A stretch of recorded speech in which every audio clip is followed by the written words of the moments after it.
할렐루야. 주의 평강의 복을 기원하는 마음으로 샬롬 인사 나누시기 바랍니다. 샬롬.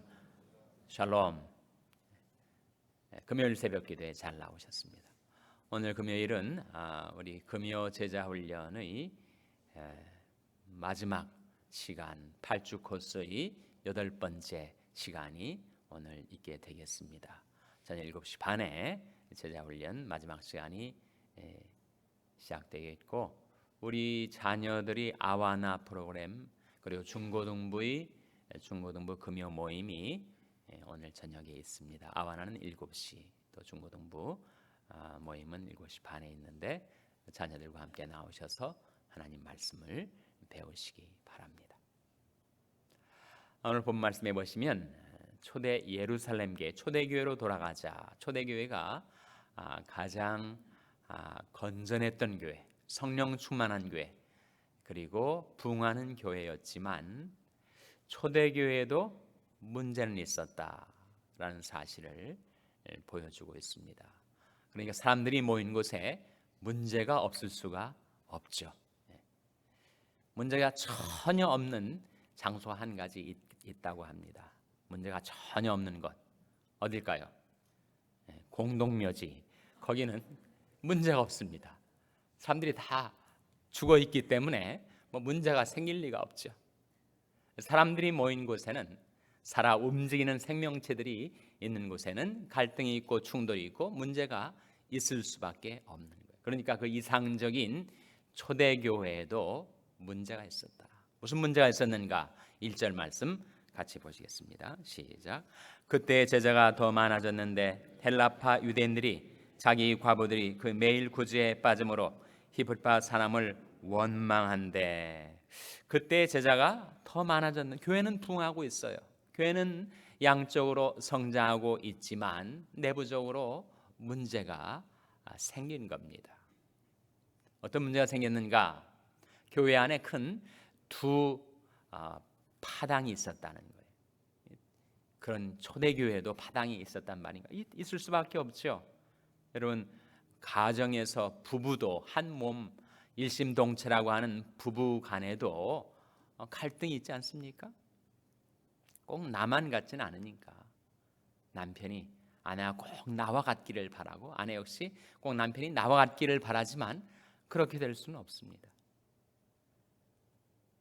가정의 부부 두 사람 사이에도 갈등과 차이가 생겨나는 법인데, 사람들이 많이 모인 교회 가운데 어떻게 다 획일적으로 같을 수가 있어요.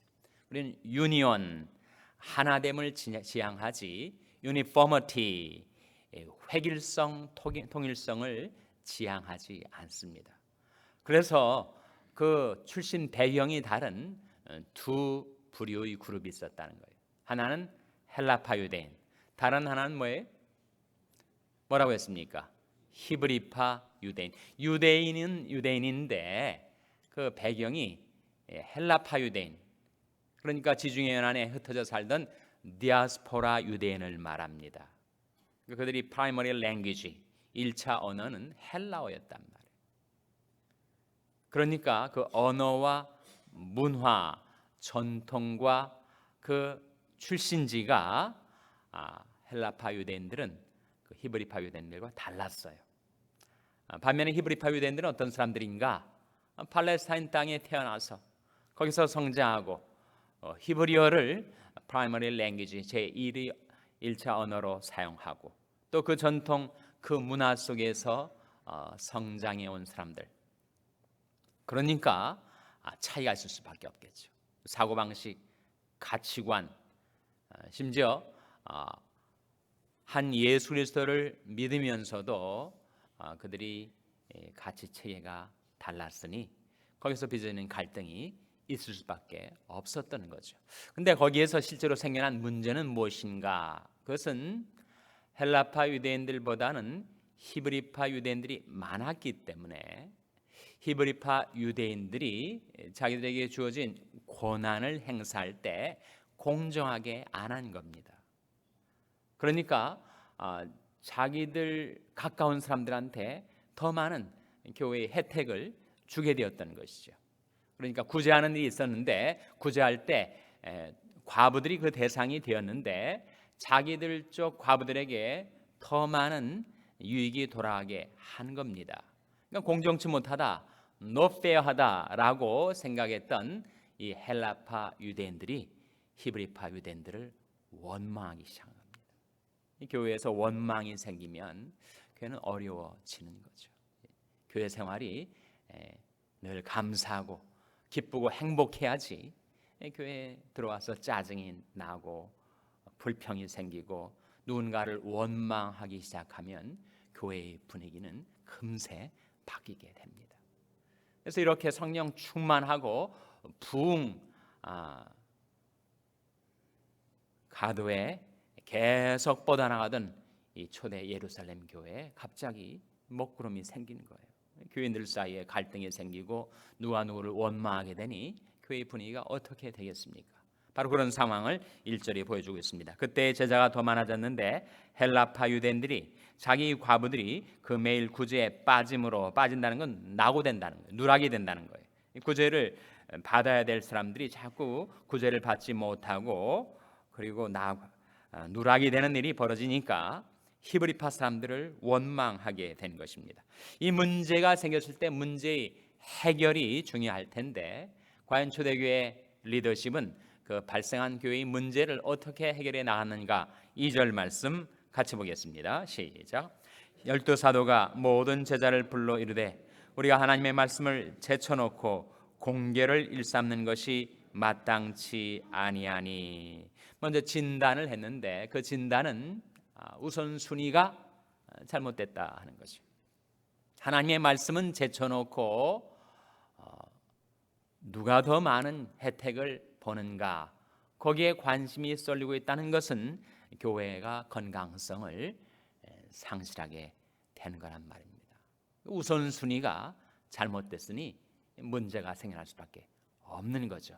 하나님 말씀은 제쳐놓고 공계를 일삼는다. 공계가 뭐죠? 공계가 그 밑에 보면 각 주에 뭐라고 나옵니까? 공계라는 단어에 글자가 번호가 붙여 있는 분들은 뭐라고 나오죠? 재정출납 이렇게 나오지 않습니까? 공계를 젖혀놓고 그러니까 공계가 의미하는 것은 혹 재정출납을이라고 풋노트에 나와 있습니다. 그러니까 하나님의 말씀을 묵상하고 하나님의 말씀을 전파하는 가장 중요한 우선순위를 잃어버리고 누가 더 많이 재정적으로 혜택을 받는 것인가 하는 것에 교인들이 관심이 더가 있으니 그 잘못된 우선순위에서 문제가 생겨나는 것입니다. 그렇게 진단을 하고 해결을 어떻게 하는가 해결책이 3절에 나오죠. 3절 말씀 같이 읽겠습니다. 시작. 형제들아 너희 가운데서 성령과 지혜가 충만하여 칭찬 듣는 사람 7을 택하라. 우리가 이 일을 저에게 맡기고. 형제들아 너희 가운데서 무엇이 충만하여 라고 했습니까? 성령과 지혜가 충만하여 무엇 듣는 사람이라고 했습니까? 칭찬 듣는 사람. 7을 택하라. 우리가 이 일을 저에게 맡기고. 그러니까 초대교회에 발생한 문제 해결의 가장 확실한 길은 문제를 해결할 수 있는 사람들을 세우는 것이었습니다. 어떤 사람들인가? 성령과 지혜가 충만해서 칭찬 듣는 사람.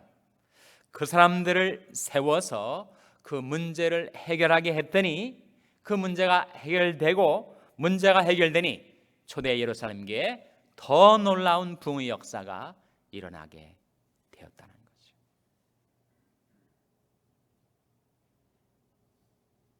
문제가 생겼을 때 문제 해결이 가장 좋은 방법은 문제 해결자가 되는 사람들을 찾아 세우는 것입니다. 결국 인재의 문제로 귀결이 된다는 거죠. 어떠한 일꾼들을 세우는가? 그것에 의해서 교회가 성장하기도 하고 교회가 성장을 멈추게도 된다는 것입니다. 그러니까 보면 문제의 해결자도 사람이고 문제도 사람입니다. 그러니까 사람이 내가 문제가 될 수도 있고 문제 해결자가 될 수 있다는 거예요. 내가 사람으로서 프로블럼이 될 수도 있고 프로블럼 솔버가 될 수도 있다는 것입니다. 과연 나는 문제를 일으키는 사람인가? 문제를 해결하는 사람인가? 피스메이커인가? 피스브레이커인가? 하나님께서 우리를 문제 해결자로 쓰려 하시는데 내가 문제를 조장하는 사람이 된다면 그건 심각한 정말 문제가 아니겠습니까? 초대교회에 발생한 문제를 해결하기 위해서 초대교회 사도들은 일꾼들을 세워서 그 인재들로 하여금 문제를 해결하게 했는데 중요한 것은 내가 과연 프로블럼이 될 것인가 프로블럼 솔버가 될 것인가 하는 것은 어디에 달렸다는 것입니까? 내가 성령과 지혜가 충만해서 칭찬 듣는 사람이 되는가 아니면 그렇지 않은가에 달려 있겠죠. 그래서 하나님이 교회를 위해서 교회의 부흥을 위해서 쓰임을 받고자 하는 사람들이 어떤 사람들이 되어야 할 것인가 하는 것이 본 말씀에 명확히 나타나 있는 것입니다. 성령이 충만한 사람, 지혜가 충만한 사람, 그리고 교인들에게서 칭찬받는 사람. 이것을 위해서 우리가 기도해야 되지 않겠습니까? 아침마다 우리가 간구하는 것이 뭐예요? 하나님 우리를 성령으로 충만케 하셔서 사명 감당케 해 주시옵소서 기도하고 있는데 우리가 성령이 충만하고 또 성령 홀로 지혜로운 신이시기 때문에 성령에 충만하여 지혜가 충만하고 그리고 그 캐릭터는 거기에 일치되는 reputation, 인격은 평판을 낳아서 사람들에게 칭찬을 받게 된다는 거예요.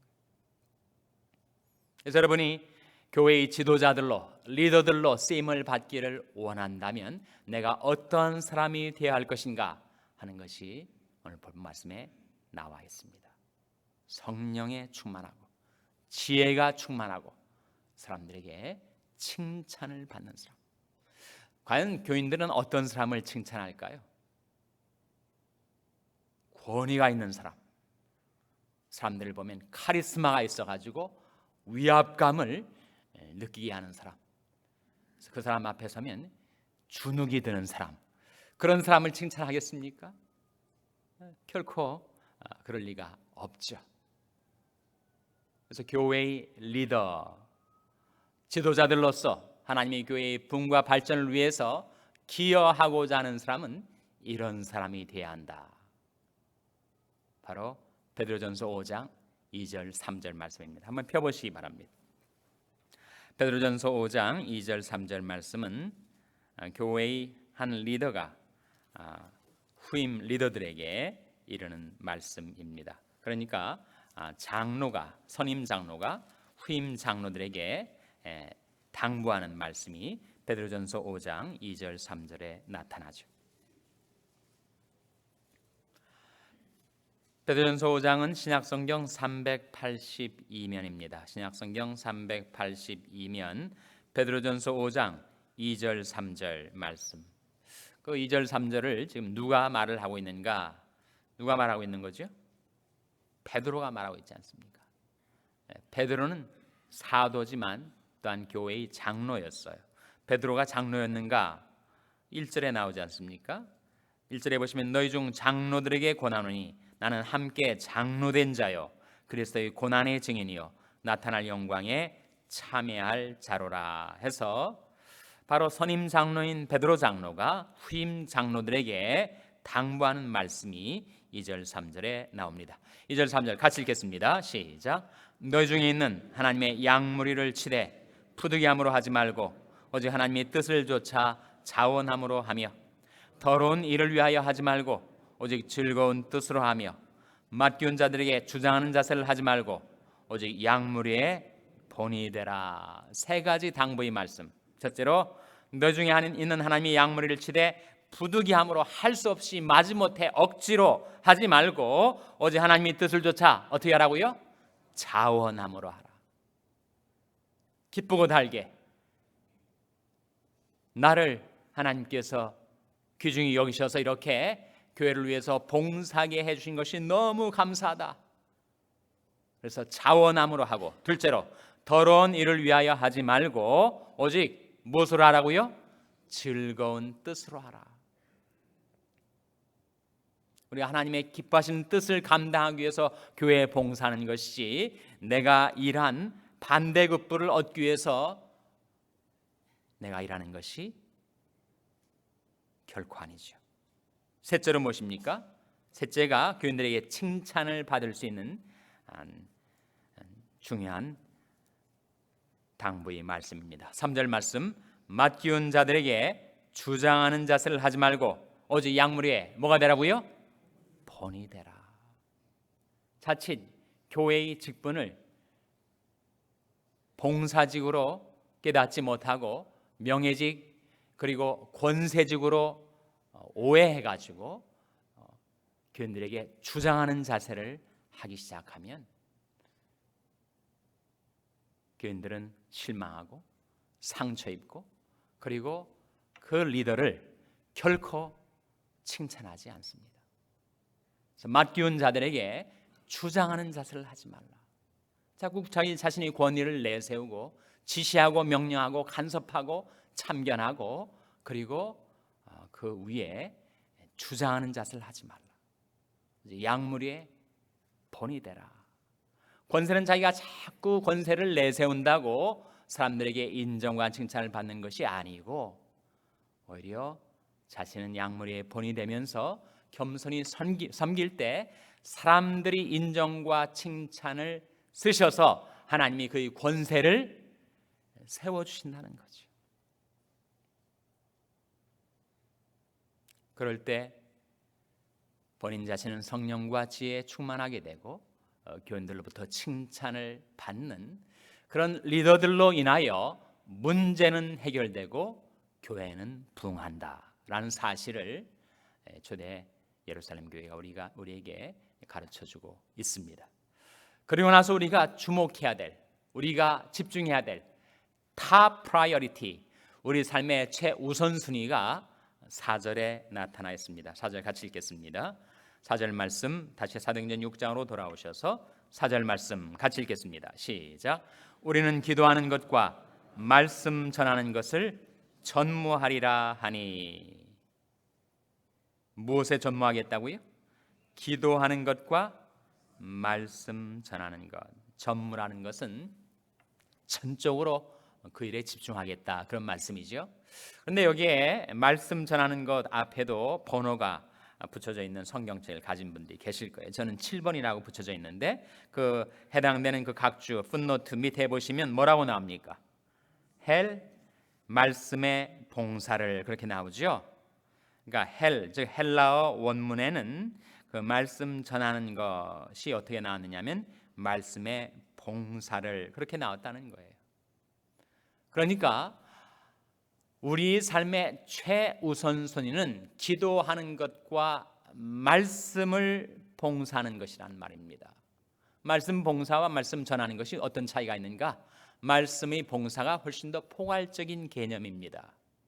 우리가 하나님의 말씀을 전하기 위해서는 그 말씀을 묵상하지 않으면 안 되죠. 아니, 자기가 하나님께 받은 말씀이 없는데 어떻게 남에게 전파할 수가 있겠어요? 그러니까 말씀을 제대로 전하려면 먼저 말씀을 배워야 한다는 겁니다. 말씀을 묵상하고 말씀을 하나님께 받아야 받은 바 말씀을 성령의 능력 가운데 전할 수 있지 않겠는가. 그러니까 우리말이 이 번역은 원래 헬라어 원문에 나타난 것을 많이 한정시킨 거예요. 물론 말씀을 전하는 것은 가장 중요한 일이긴 하지만 그것을 감당하려면 먼저 말씀을 봉사해야 됩니다. 말씀을 떠받들어야 돼요. 하나님의 말씀을 자기 삶의 최우선순위로 두어야 합니다. 욥이 말한 바대로 주의 말씀을, 주의 입의 말씀을 일정한 음식보다 더 귀히 여겼구나. 여러분 아침에 일어나서 맨 먼저 성경책을 들춰봐야 되지 일간 신문을 들춰보면 뭔가 우선순위에 문제가 있다는 겁니다. 일하러 직장에 나와서 황급하게 컴퓨터를 켜서 이메일에 무엇이 들어왔는가 그것을 보기 전에 다만 한 구절이라도 직장에 도착해서 성경책을 펼쳐서 그 한 말씀을 묵상함으로 하루를 시작하는 것이 바른 우선순위라는 거예요. 그렇게 보면 정말 우리 생활 속에 우선순위가 뒤죽박죽이 되어서 내 생활에 많은 문제가 빚어지는 경우가 비일비재합니다. 초대교회의 문제의 해결, 그것은 바른 인재의 선택과 그리고 우선순위의 조정이었음을 우리는 발견하게 됩니다. 교회도 그렇고 가정도 그렇고 내 개인의 경건 생활 속에서도 내 생활의 탑 프라이어리티가 무엇인가, 최우선순위로 놓여 있는 것이 무엇인가, 그걸 확인해서 그걸 바로잡으면 많은 문제들은 해결되어 나간다는 거예요. 우리 생활에 그 최우선순위가 되어야 할 것이 무엇이라는 것입니까? 뭐라고 우리 가르쳐주고 있습니까? 바로 기도하는 것과 말씀 봉사. 우리가 그 때문에 그 피곤한 몸을 이끌고 그래도 새벽을 깨우며 하나님 앞에 나와서 새벽 기도에 참여하는 것이 아닙니까? 바로 기도하는 것과 말씀을 봉사하는 것을 최우선순위에 놓기 위해서.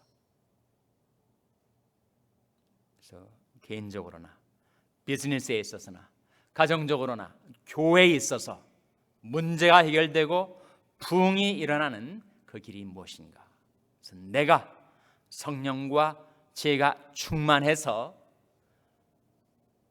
사람들에게 주장하는 자세를 하지 않고 약물이 본이 되는 칭찬 듣는 사람으로 변화되는 것, 그리고 지금 많이 흐트러져 있던 내 삶의 우선순위를 변경하고 조정해서 기도하는 것과 말씀 전하는 데 집중할 때, 그때 여러분을 통하여 하나님의 교회가 놀랍게 부흥되게 되시기를 주님의 이름으로 축원합니다. 기도하시겠습니다. 오늘 말씀을 기억하며 하나님,